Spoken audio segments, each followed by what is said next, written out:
We found out that this bike needs a full engine replacement every 3,000 miles. You heard that correct. Full engine replacement.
What is going on, you guys? Welcome back to the channel. Today's the day. Finally, I'm gonna ride this thing. Well, this is actually gonna be a two-part video, so not for you guys, but for me, I'm excited. I'm way more excited today because today is the day that I'm gonna be riding it. Unlike yesterday, which was still exciting, got to see it for the first time, showed you guys. I'm gonna take it out of here like ASAP because you guys probably sick of seeing this just in this location from the last video. If you guys saw that video, the reveal of this, we were here for like 2 hours messing around with this thing. But yeah, today's the day. We're at Molly Motorsports. As you guys know, I bought my M1000RR, my 22 M1000RR. This is the sibling of it. What do you guys think? Comment down below. Is this a bigger sibling or the younger sibling? Older, right? Obviously it's like a little bit older, and this is kind of like the ultimate BMW, I'd say. It's like an 80,000, yeah, it's double the price of the M1000RR. So I would say this is the big brother, right? Correct? I think so. Yeah, I think it's the big brother. That makes more sense, yeah. The hyper bike. So yeah, we're gonna service her right now. Oh yeah, I was saying I got the M1000RR, the H2R, and finally the HP4 Race, all from Molly Motorsports. Like, think about that. That's insane. But yeah, I forgot that this is carbon. Chill. I'm sorry. It's okay. She's a rough bike. You know, it needs to be roughed up. It's a race bike, real race bike. Okay, so yeah, we're gonna take this thing for, obviously, like when you guys buy bikes from here, they're gonna service them. We're gonna do a lot of stuff with it. We're gonna detail it. I bought some parts for it, some reservoirs, some like little stuff here and there. I bought some parts for it too that are coming on the way, but yeah, we're gonna get her prepped, ready, and we'll take you guys along the process because a lot of you guys like to see, you know, prepping and installing parts and all that, especially with a new bike. It's a little more exciting. So let's take her to the service department. Be there just in case, but don't touch it. I just wanna see like how I'm gonna have to deal with this thing. Yeah, just be there, it's okay. It's actually not bad. Not too bad. There is no kickstand. No shit. Like at all, and you can't put a kickstand on this thing because it's a carbon frame, so I don't want to put holes in the frame for the kickstand assembly. So, oh bro, you gotta, have you sat on this? Bro, I was telling them this feels like a 300. No lighter. Shit, bro. Throw it around. No way. Bro, literally, I was telling him this thing feels like it has no engine. Wallah, literally like 300 cc's. I swear. It doesn't make sense, right? Come here, try it. You gotta, yeah. Are you holding on to it? Yeah, you got it. All right, here. I'll be in the front. Yeah. It needs it. Oh, wow. Dude, right? This is legal? Like, you could ride this? I mean, yeah. Yeah. Yeah. Obviously, I'm gonna ride it, so it is. I set the rules. That's insane. Wow, right? That's back and forth. I can pick this thing up. I'm skinny. I can pick this thing up. I was deadlifting it yesterday. I haven't even sat on it yet. No. It doesn't make sense. No, not at all. I mean, carbon fiber frame is crazy. Yeah. I didn't think it'd be this light. Does it not feel like it's missing the engine? It does. It starts though. We had a ZX6 that had no motor in it, and this feels the same weight. See? There you go. It's funny because yesterday I was telling you guys this feels like a 300. And I was doing some research yesterday. Also, we found out that this bike needs a full engine replacement every 3,000 miles. You heard that correct, ladies and gentlemen. It's not a repair or like a minor service. It's a full engine replacement. Like this engine is gonna be, this bike has like 1,800 miles on it, I think. So it's in kilometers too, which is weird. We'll see if we can change that. If not, then for those international people, guess what? This is gonna be in kilometers. Yay! But yeah, so that means I have like about let's just say 1,000 miles of riding, and then I have to replace the engine. I wonder how much an HP4 Race engine is. Let's not find out today. We'll worry about that when we have to. Probably a year. This is no fans, no headlights, no tail lights. I'm not gonna be riding this thing around that much. Probably ride the H2R more than this. This is like full. H2R is like, it's a race bike. You know, Kawasaki's smart, bro. They're like, it's a race bike. They just wanted to make something crazy without limitations, pretty much. Yeah. This is a true, like, hey, I'm buying this because I'm a savage track rider, which I'm definitely not. But maybe soon? I mean, at this point, like, I mean, I have to ride it first, but I definitely want to take this thing to the track. Oh, for sure. I think this is gonna be a blast on the track. It's a little scary because of how expensive it is. And like, imagine like just even a minimal low side. I don't even want to imagine that. That would cost an arm and a leg, literally. No, I would definitely put like frame slider or something. I might put a full stunt cage on it if I take it to the track. Yeah. But yeah, I'll push it. Yeah, I'll just bag it up. It's like pushing like a scooter. Literally, dude. Imagine, and these tires like feel deflated. If these tires were, they do feel a little deflated. If these tires were inflated, bro, I want to ride it so bad. There she is, in her glory in the daylight. First time in the sun. I want to see it. Oh, she looks so good. Dude, it looks, the carbon frame in the daylight is insane. On this stand right here, right? Yeah. There we go.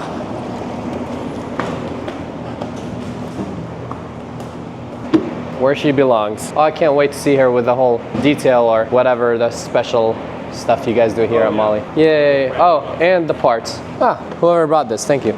Shout out to Motivation and Rizoma. We got Rizoma reservoirs because this bike is a little, wait, actually, a lot of my bikes are older, but they still use the nicer, like glossy ones. I don't know why this comes with the ugly white. It's a race bike. They don't really care about the looks, I guess. They're just like functionality, but we don't want this, so this is gonna look a lot nicer. So this with its bracket, and I'm pretty sure the rear reservoir should be the same size as this. Is a clutch reservoir, but I'm pretty sure it's a smaller size, so it should fit the rear as well. Hopefully the brackets work. That's the only thing. If they don't, then we might not use it. Yeah. And I'll buy something for this. What else do I have? I took off all the ugly tank pads and all that here. Much better. I got this carbon one that is gonna go right here. I think that'll look nice, no? Way better, yeah. Way, way better. We don't want to scratch this pretty tank. Now, do I have 3 bikes that have this tank? I have the R1M, the V4R, and this one. Boom. 3 bikes with brushed aluminum tank. Brushed tank gang? Yeah, and this is exactly the same finish as the R1M. Yeah. The only one that's different is the V4R. Wow, hey guys, look at the POV. Imagine you're riding this thing right now. How gnarly that is.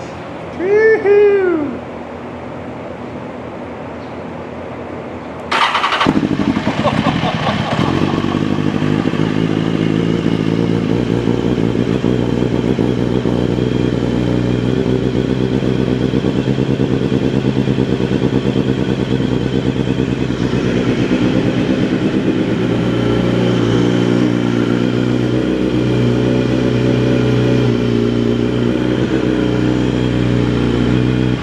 I don't want to heat it up too much because, you know, maintenance service touching it. We'll get back to you guys when I'm at Jose, Mr. MV. He's not here, but he found me the service manual, the official one for this thing.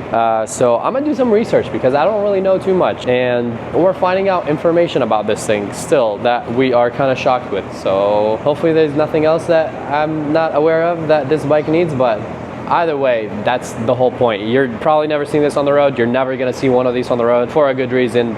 But it's gonna be on the road with me on the channel for you guys to see. So stay tuned. What are we doing there, Jay? Well, we'll start with the oil change. Kind of checking everything out too, because I don't know who was in this bike before us. It looks really clean though. Yeah, it's very for the most part. Yeah. Already checked out the whole frame. Everything looks good on the frame. Oil change, fluids for brakes, new reservoirs, and a detail.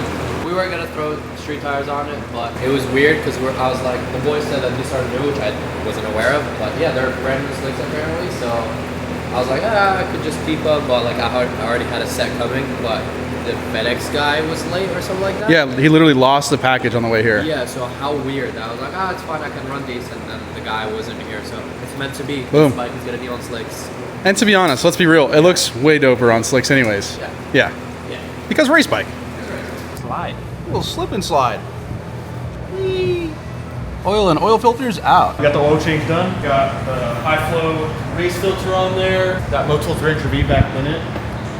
That's pretty much it so far. We're gonna do some of these zone brake reservoirs, front and rear. We need to pull out the tester. We got the tester. Brake fluid test. That's bad. Looking bad.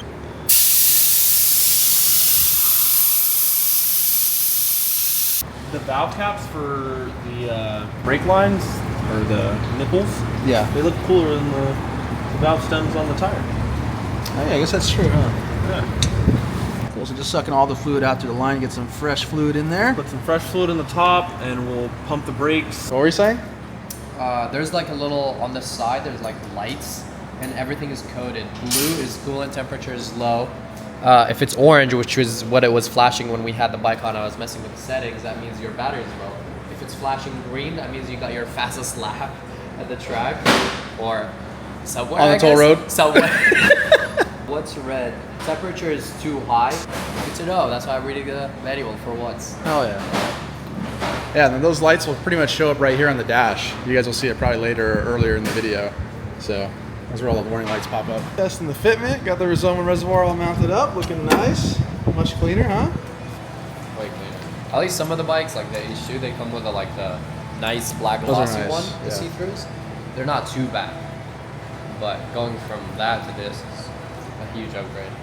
Yeah, we're trying to figure out how to adjust the chain, dude. We're struggling adjusting the chain because the swing arm needs a special tool, we're assuming, that Yeah. we didn't get with the bike. Yeah. Yeah. So, yeah, we're either gonna ghetto rig this socket so it can fit to make it thinner, like shave off Yeah, the outer wall, the outer hours diameter. so it just fits through there. So yeah, the socket wall, the outer diameter is just too thick because of this chain adjustment. So we're gonna put this thing on a drill, spin her around with an angle grinder, and Have some fun. this thing's gonna grind it down. All right, we got our in-house scientists here.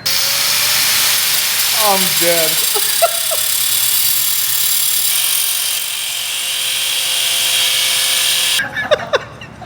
If we don't have it, we'll make it. Going the extra mile. Yeah, we'll go the extra mile, bro. Set by the owner of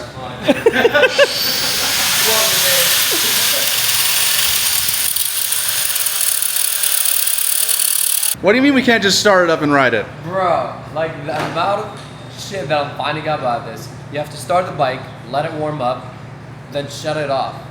It takes about 10 minutes for the engine oil to reach the proper temperature.